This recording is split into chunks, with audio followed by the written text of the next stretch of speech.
Bem, pessoal, bom dia, boa tarde, boa noite, onde você estiver aí, que você estiver acessando aí o YouTube, plataforma aí que permite democratizar aí o conhecimento. E eu vou falar para vocês hoje, bem, meu nome é Rômulo, trabalho na Universidade Federal de Rondônia, trabalho no grupo de pesquisa em estudos semióticos e vou falar um pouquinho para vocês aqui, iniciar uma discussão a respeito de semiótica e linguagem jurídica, né? Segue a vinheta aí, depois vamos tratar desse tema aí bacana.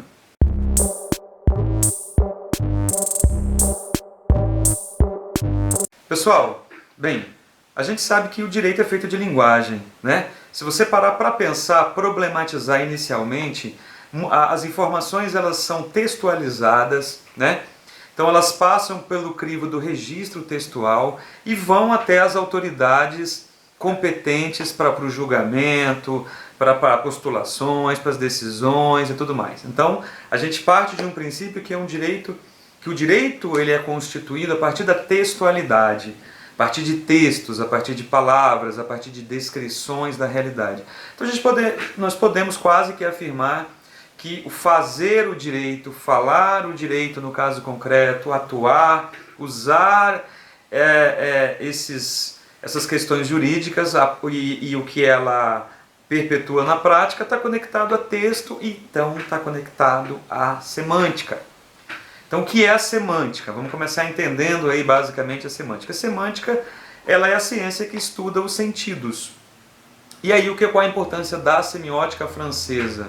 A semiótica francesa, principalmente no livro Semântica Estrutural, ela vai trabalhar com esses valores semânticos, né? E quando a gente pensa em semântica, eu uso bastante a ideia de valor.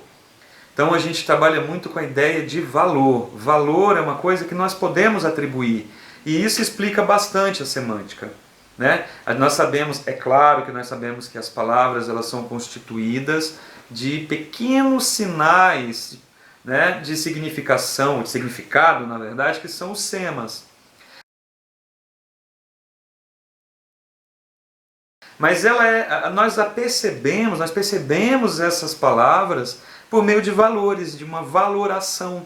Nós, seres humanos, adoramos valorar as coisas. E aí a gente vai partir desse eixo aí para entender. Bem, primeiro, se o sentido ele surge na diferença, ele surge na movimentação, na alteração de coisas.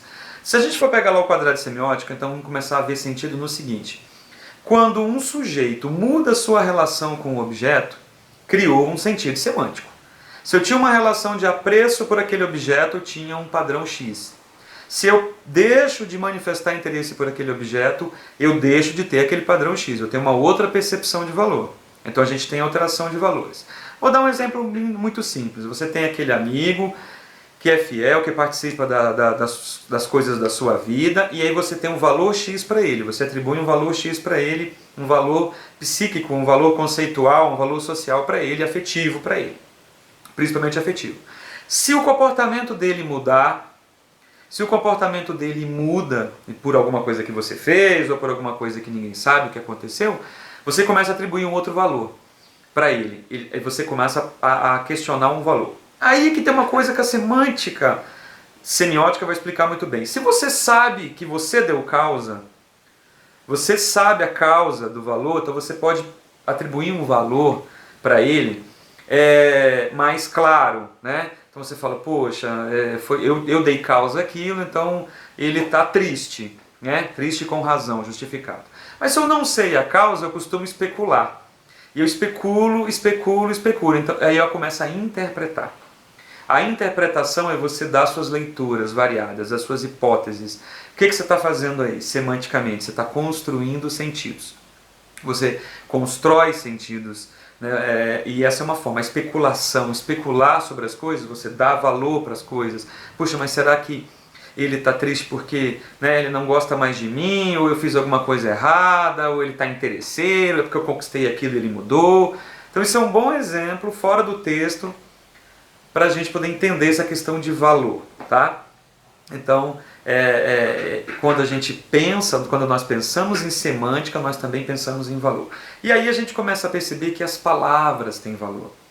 Quando a gente começa a hierarquizar as palavras, a classificar as palavras, nós estamos fazendo semântica, semântica pura. Então se eu pego, por exemplo, e trabalho com graus, né, modulares. Então vamos trabalhar aqui um grau horizontal, um grau do bem e do mal. Normalmente a gente coloca o bem como positivo e a gente coloca o mal como negativo. Então se eu falo as palavras lealdade, você não precisa ser estudioso da semiótica, não precisa ser estudioso da semântica para saber que você vai colocar lealdade no grupo das coisas positivas.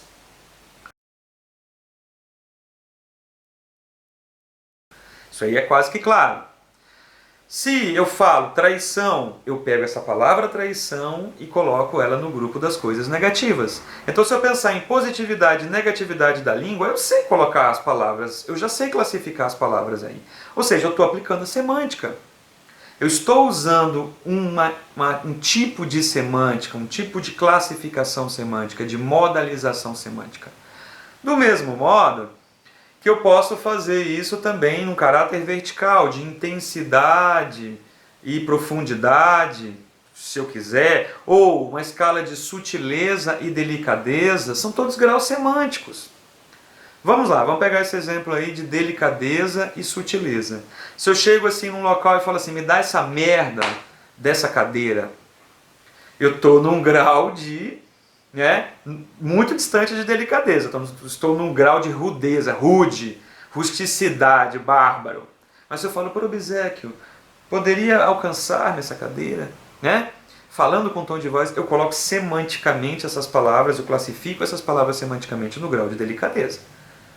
Então, as palavras elas têm graus modulares de intensidade, de profundidade. Então, a mesma coisa que eu falo, morreu, faleceu, bateu as botas. Olha o nível semântico que eu tenho aí entre morrer, falecer e bater as botas. São palavras que aparentemente têm o mesmo significado, mas elas têm significações diferentes, impactos diferentes, porque elas são basicamente valoradas de modo diferente. Então a gente já começa a entender o peso da palavra. A palavra tem peso semântico. Então isso é muito importante. Vamos continuar aí.